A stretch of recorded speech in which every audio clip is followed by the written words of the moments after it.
This video is going to provide an overview of your group project, Professor Rogers' Trial. It's going to cover three broad things. First, how to enroll in a group. Second, the instructions for the assignment with the accompanying documents. And third, the rubrics. Okay, so I'm here on our course homepage, and so let's just do the easy part first. Let's enroll in a group. I go to Course Tools. There we go. Groups. And I enroll in a group. So I can see 6 of you already have. That's fantastic. So to enroll in the group, I click on one of these. I recommend that you enroll in a group that already has a group member in it. Okay? So don't come in and start a new group. Okay? Because what I worry about is, first, unfortunately, you will have some classmates who won't enroll. It's just inevitably what happens. And I don't want to see you stuck in a group all by yourself. So if you enter this and you see there is one person in the group, join them. Click on that group and enroll. All right, so that's the easy part. Now, let's go to course content. Okay. So this assignment deals with Chapter 8, which has to do with managing interpersonal conflict. Now, interpersonal conflict is conflict with one other person. However, the concepts still relate to interacting in a group and managing group conflict. So this chapter, in terms of assignments, really you just have a quiz and a discussion board asking you to reflect on your own conflict styles. And then this is kind of a fun video. If you like Friends, you'll love this video. Okay, it's only a couple minutes.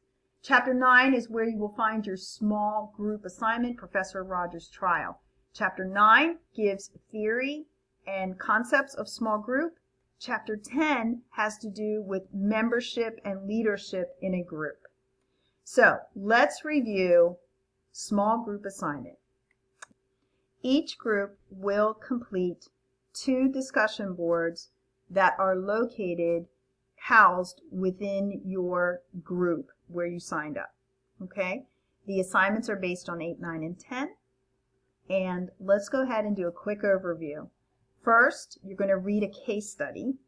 Second, you're going to analyze their communication behavior, and you're going to determine their rankings, their conflict style, and their defensive communication behavior. Okay? So let's look at the documents. I think that will help. First, Professor Rogers' Trial. So we'll click on that. Okay? So this is a case study based on 3 students who are in a group and have to complete a group assignment in a speech class. And no, I didn't write this. The characters are Anthony, Sylvie, and Donald. The outcome of their assignment is they got a D, but they are a very dysfunctional group, and they did not display cohesive behavior. All right? So you are going to read this and independently determine who is most responsible for the group's poor grade. If you think Sylvie was most responsible, give her a 1. If you think Anthony was most responsible, give him a 1. Okay, so you're going to rank. It's not who is most responsible as in they were a good student. It was who is most responsible for a bad grade. Give that person a 1.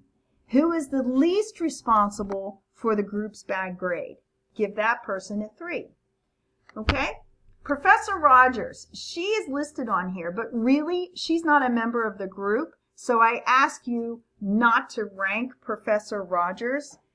This case study came out of an education seminar. It wasn't a group seminar. So if we were looking at this in terms of education, I would say, oh yeah, she's got some responsibility. But this is a group study. So do not rank Professor Rogers. Okay, so let me go back to our assignment. After I read, I analyze, and I rank 3, 2, 1, I also want to justify my rankings by citing specific elements from the case study.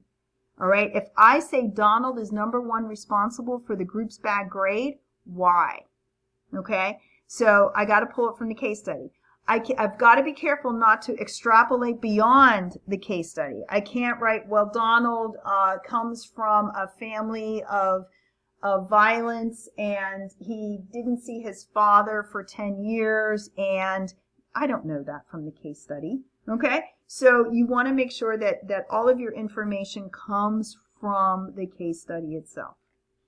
Okay, so once I have ranked 3, 2, 1 or 1, 2, 3 and have justified it, I then need to determine what roles do they take on. And in this case, we are going to look at their dysfunctional roles. I'm going to jump down to page 4 and talk about the dysfunctional roles. These are roles that inhibit or prohibit a task from being completed. A group cannot function well because someone may be taking on one of these dysfunctional roles. In your group, you might see that these characters take on more than one dysfunctional role. That's okay. So you might also see that two of the characters take on similar role. That's fine. Okay? Students often ask me, do we have to make sure all the roles are used? No.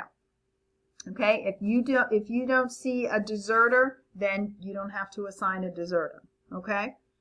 All right. So these are the roles that you would assign to group members.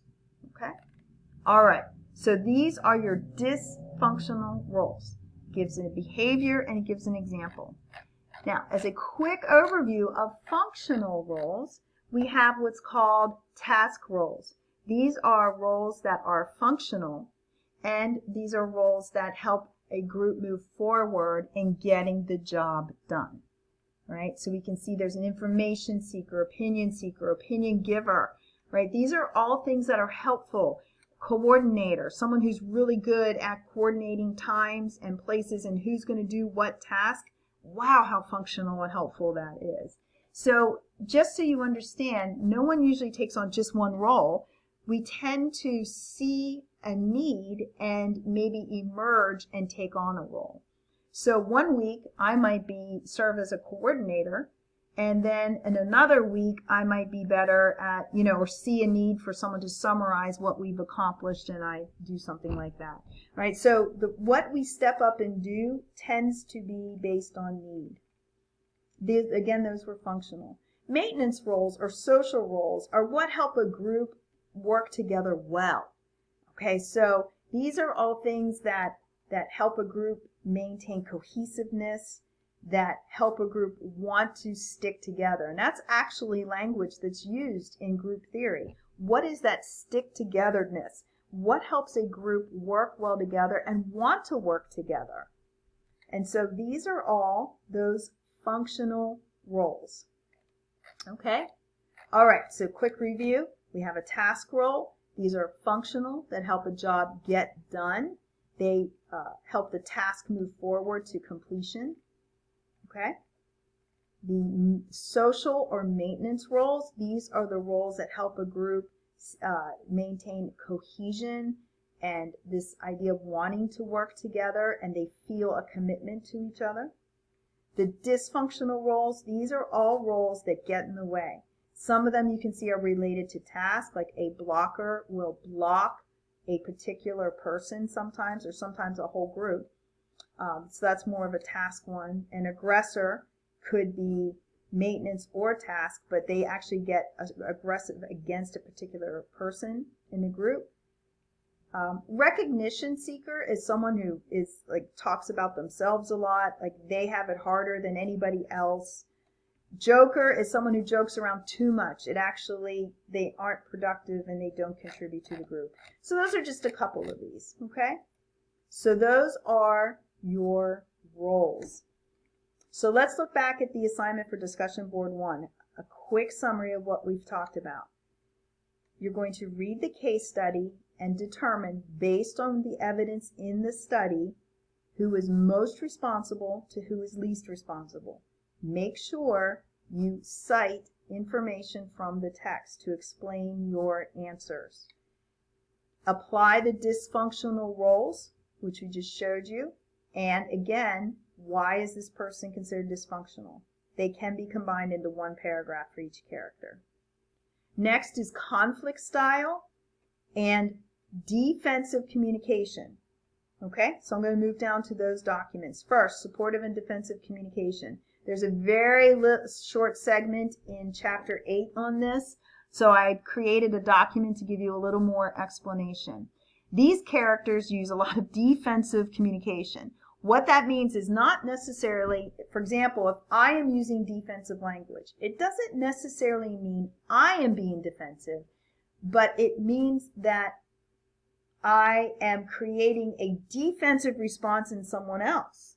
So if I use evaluative language, like say if someone says to me, I know you guys don't know me, but I tend to drink a lot of coffee. So if someone said to me, you drink way too much coffee, that might get a defensive response from me. I might say, no, I don't. I think I drink just enough coffee, right? Or I could get aggressive and say something like, oh yeah, well, I think you eat too much candy, right? So that is, of course, unproductive, causes conflict to escalate, and not at all helpful.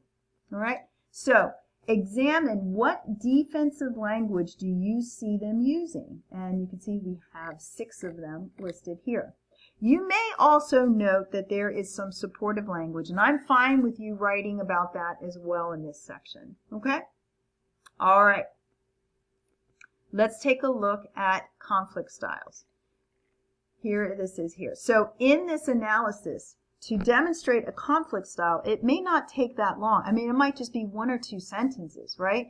If you think Sylvie uses a compromising style, then go ahead and write why. Like, I think Sylvie has a compromising conflict style, and this is why. You could probably do it in 2 sentences, okay?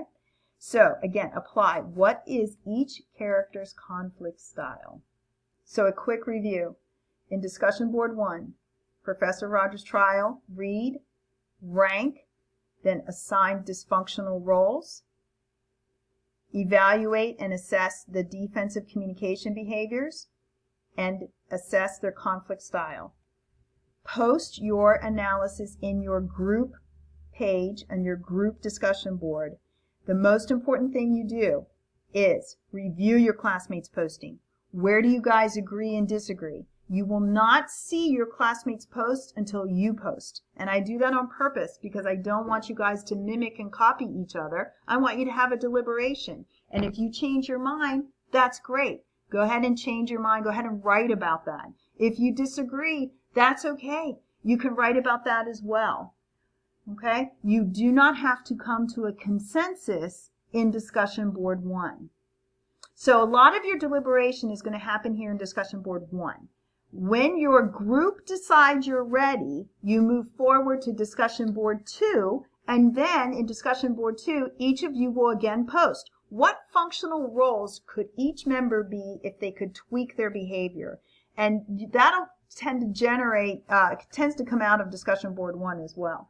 But what functional role could they be? I am asking for more speculation here on your part, but you might see some really great qualities in these characters. Determine the supportive communication and conflict reducing strategies. If you have the 10th edition, that would be right around pages 176 to 180. But if they could tweak and have more supportive communication behaviors, and what are some strategies that would help them reduce their conflict? So you post that to board 2, and then you have some deliberation as well. Comment on your classmates' posts. I've just switched over to discussions, and I'm going to click on this because I want you to be able to see the rubric, okay? So make sure you check the rubric for each one, but they're pretty similar. Okay, so I'm looking for, in addition to contributing to the content of the ideas, the member offered insight, critical thinking on the behaviors and the roles. Okay, so this really has a lot to do with your post. These 2 have to do with your deliberation with your classmates. I want to see that you actually, went in and evaluated, assessed your classmates' posts in your group, and that you have a comment for them. Remember, you don't have to come to consensus, but you want to talk about each of your analyses. There's a lot to discuss in this, especially board 1. Board 2 is very similar in this, like your initial post and then the deliberation. So I expect lots of questions.